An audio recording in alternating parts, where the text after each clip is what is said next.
அனைவருக்கும் வணக்கம். ஒருத்தி எப்போவுமே ரொம்ப சோகமாகவே இருக்கிறா.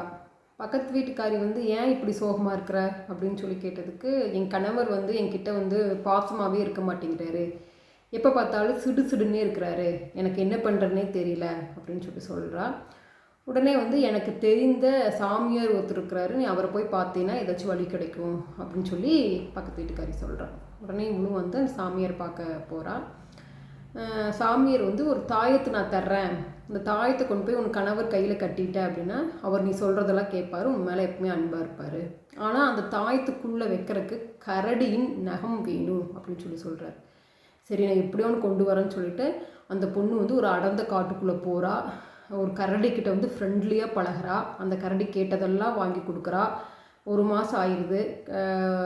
அப்புறம் எனக்கு உன்னுடைய நகம் வேணும் அப்படின்னு சொல்லி கேட்குறேன். அந்த கரடியும் சரி வெட்டிக்கோ அப்படின்னு சொல்லிடுது. அந்த நகத்தை வெட்டிட்டு வர்றா. அந்த சாமியார்கிட்ட கொடுக்குறா. இப்படி நீ அந்த கரடி தூங்கிட்டு இருக்கும்போது அதுக்கே தெரியாமல் நகத்தை வெட்டினியா அப்படின்னு சொல்லி சாமியார் கேட்குறாரு. இல்லை, நான் 1 மாதமாக ரொம்ப கஷ்டப்பட்டு அந்த கரடிகிட்ட ஃப்ரெண்ட்லியாக பழகினேன், அப்புறம் அதுவே தான் கொடுத்துச்சு அப்படின்னு சொல்லி விளக்கி சொல்கிறா. உடனே சாமியார் சொல்கிறார், இந்த தாயது தேவையே இல்லை, உன் கணவர் உன் மேலே அன்பாக இருப்பார்.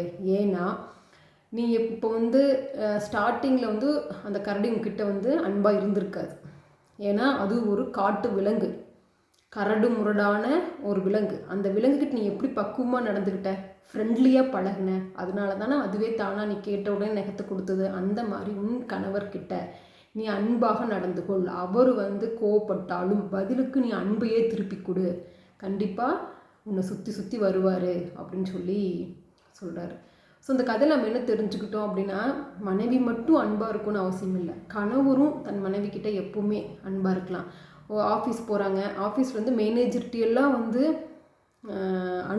அனுசரித்து போவாங்க. ஆனால் வீட்டில் மனைவிக்கிட்ட குழந்தைகிட்டெல்லாம் கோவப்படுவாங்க. அந்த மாதிரி இல்லாமல் குடும்பத்தில் எப்போவுமே ஜாலியாக அன்பாக இருந்தால் லைஃப் எப்போவுமே ஹாப்பியாக இருக்கும். இந்த கதை பிடிச்சிருந்துச்சு அப்படின்னா லைக் பண்ணிவிட்டு சப்ஸ்கிரைப் பண்ணிடுங்க.